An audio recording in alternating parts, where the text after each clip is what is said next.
Okay guys, we'll go to the next chapter. The next chapter is called trigonometric identity. We'll start from cosecant, secant, and cotangent. Yeah, you already learned this in the previous grades. So cosecant theta equals to 1 over sine theta, and then secant theta equals to 1 over cos theta, and then cotangent theta equals to 1 over tangent theta.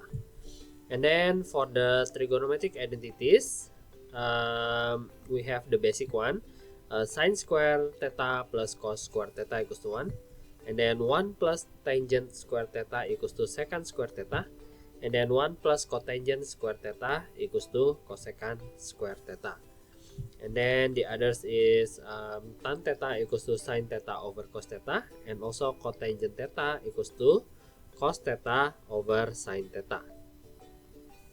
And then in these chapters, you have to solve many trigonometric equations. So you better memorize the steps how to solve trigonometric equations. Yeah, we already learned that also in the previous grades. Okay, let's go to the example question 1. Solve secant square theta minus tan theta minus 3 equals to 0. Okay, so first we can see that secant square theta and tangent theta is related each other by that rules 1 plus tangent square theta equals to secant square theta. So you also can see that secant square theta is already there. So I think we can replace this one. Yeah, so this one will be replaced into 1 plus tangent square theta, tangent square x, and then we still have minus tan x, and then minus 3 equals to 0. And then you'll add the 1 and the negative 3. You'll have tangent theta, tangent square theta, minus tangent theta, minus 2 equals to 0. And then of course we can factorize this one. So you'll have tangent theta and tangent theta. This one is 2 and 1 minus and plus. That means tangent theta equals to 2, and then tangent theta equals to negative 1. Okay, and then you have to find the basic angle. Yeah, so we already did the first step. We already know the value of tangent theta. Next is to find the basic angle using calculator. You will input the value without negative. Yeah, wait, let me calculate this one. Okay, we already have the basic angle. The basic angle for the first one is 63.4 degree, and the second one is 45 degree. Yeah, and then we have to choose the quadrant. Yeah, to locate the angle. Okay, so we already did 1 and 2. We'll go to 3, the third step. Yeah, use a quadrant to locate the angle. So as you can see, we have positive numbers right here. That means the value of the tangent is positive, and we can see that positive is in the first and the third quadrant for the tangent. So I have to write down 63.4 right here, and for the third quadrant will be 180 plus 63.4. Yeah, so this one is 180 plus 63.4. That means the value will be 243.4 degree. Okay, that is for the first.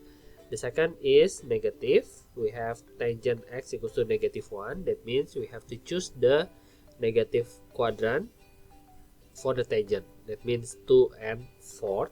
That means for this one is 180 minus 45. And the fourth will be 360 minus 45. Yeah, so this one is 135. And this one is 315. That means the value of x will be 63.4, 243.4, 135, and also 315. There you go. And the interval, don't forget to check the interval. The interval is from 0 until 360. That means we can take all of them. Yeah. Okay, next example question 2. We have to prove that 1 over tangent x plus cotangent x equals to sine x cos x. Okay, so maybe we will need this formula, and also the cotangent. Cotangent theta equals to cos theta over sin theta ya. Maybe we'll need this formula. Okay, so we have 1 over tangent theta, tangent x, itu becomes sin x over cos x, and then plus for the cotangent it will be cos x over sin x, like that. And then we have to prove that it will equal to sin x cos x. Okay, what next is I want to multiply them all by sin x cos x, so we can eliminate the denominator.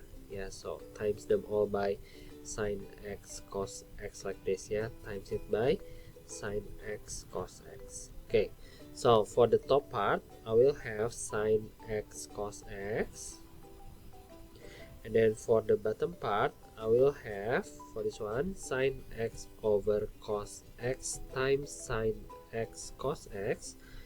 It will be cross out like this, so you will only have sin square x. For the other one you will have plus cos square x, like this. Okay, and then we can use this formula, sin square theta plus cos square theta equals to 1. That means this one will become 1 later, yeah. So this one is sin x cos x. Okay, so sin x cos x over 1 equals to sin x cos x. There you go, we already proved it.